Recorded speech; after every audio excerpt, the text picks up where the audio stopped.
ఒక అందమైన పల్లెటూరు అది.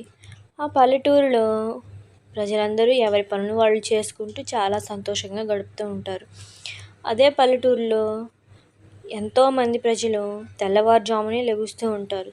ఎందుకంటే తెల్లవారుజామునే లెగిసి వాళ్ళ పనులు వాళ్ళు ముగించుకొని బయట పనులకు వెళ్తూ ఉంటారు.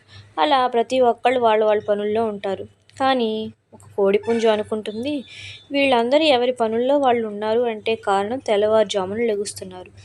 అలా తెల్లవారుజామునే లేచి ఎవరి పనుల్లో వాళ్ళు మునిగిపోయి ఎంచక్కా త్వరగా పనులు కంప్లీట్ చేసుకుంటూ ఉన్నారు అంటే దానికి కారణం నేనే కదా అని ఆ కోడిపుంజు అనుకుంటుంది. ఎందుకంటే అది తెల్లవారుజామునే లేచి కూతలు పెడుతుంది కొక్కరకో అంటూ.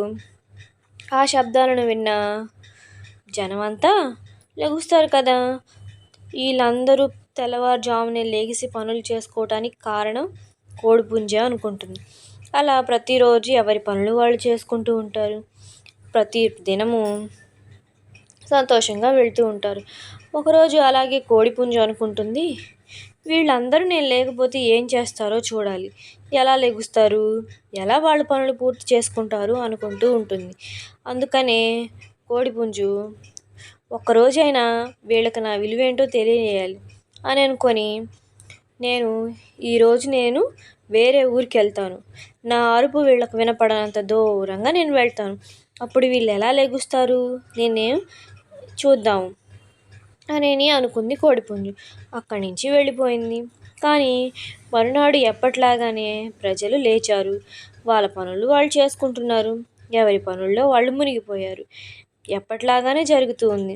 కానీ కోడిపుంజు లేదు, పనులు మాత్రం జరుగుతూనే ఉన్నాయి. కానీ కోడిపుంజు అనుకున్న ఆ తిక్కల ఆలోచనల వల్ల అది ఊరు వదిలిపెట్టి వెళ్ళిపోవాల్సి వచ్చింది. తర్వాత మరలా తిరిగి వచ్చింది ఆ కోడిపుంజు. తర్వాత మనసులో అనుకుంటుంది, నేను లేకపోయినా కానీ ఈ ఊరిలో ఎవరి పనులు వాళ్ళు చేసుకుంటున్నాయి అంటే నా గొప్పేం లేదన్నమాట అని అనుకుంది ఆ కోడిపుంజు. పిల్లలు, మీకు ఈ కథ నచ్చిందా?